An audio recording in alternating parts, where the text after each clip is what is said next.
Hi, I'm Robert Hoot Gibson, and I flew 5 times aboard the space shuttle. My first time 1984, then 1986, 1988, 1992, and finally 1995. I had a real interesting time on my third mission, STS-27, which was the first time I flew the space shuttle Atlantis.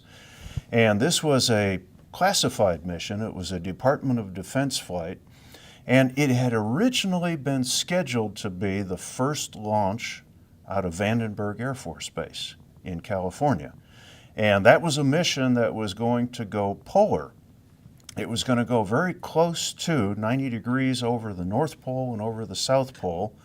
And in the wake of the Challenger accident, it was decided that we were not going to launch out of Vandenberg anymore.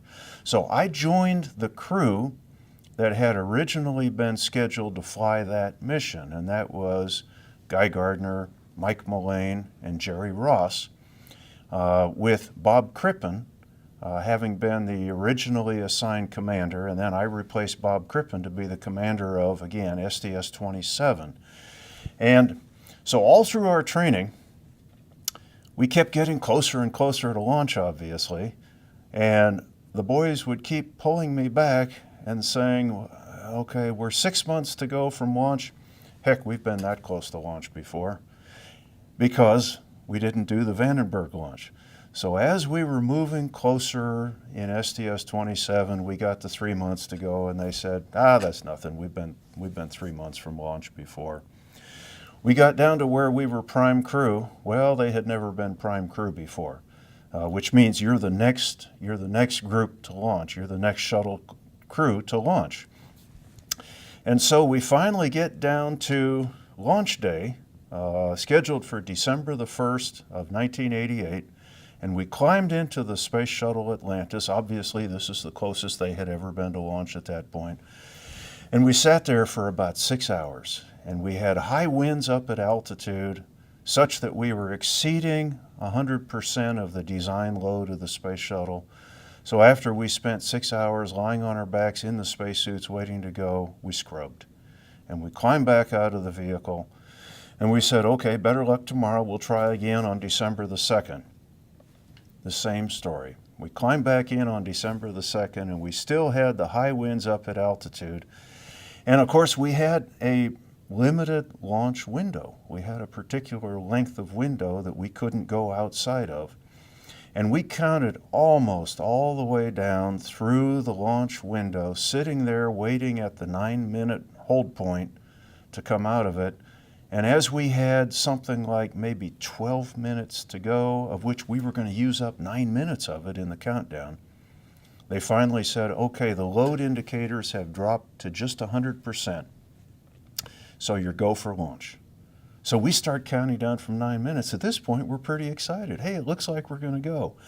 So we get to 5 minutes, and that's where we start the auxiliary power units, and those have a limited fuel supply, so we can't burn those for just a long, long time.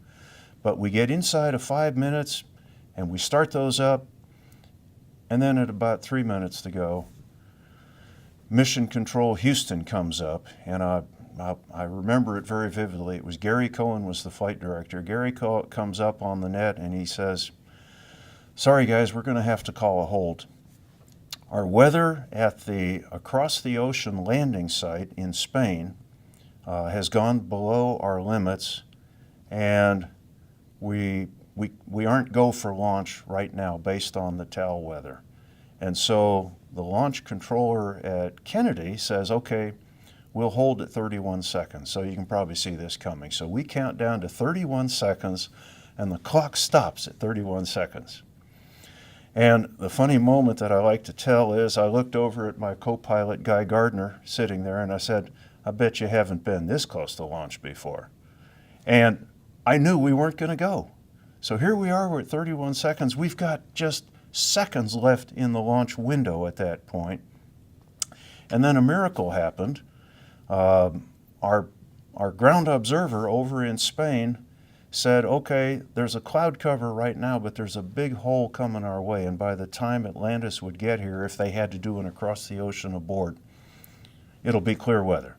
So based on that, we didn't hear any of this conversation, but based on that, Mission Control Houston comes back up after maybe 60 seconds of us holding at 31 seconds and said, okay, we've got to go to launch, we can proceed. And at Cape Canaveral, the launch director said, okay, the clock will resume on my count. 3, 2, 1, mark, counting. And I'm going, counting?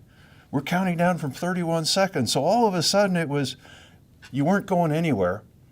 And it was 5, 4, 3, 2, 1, bang, and off we went.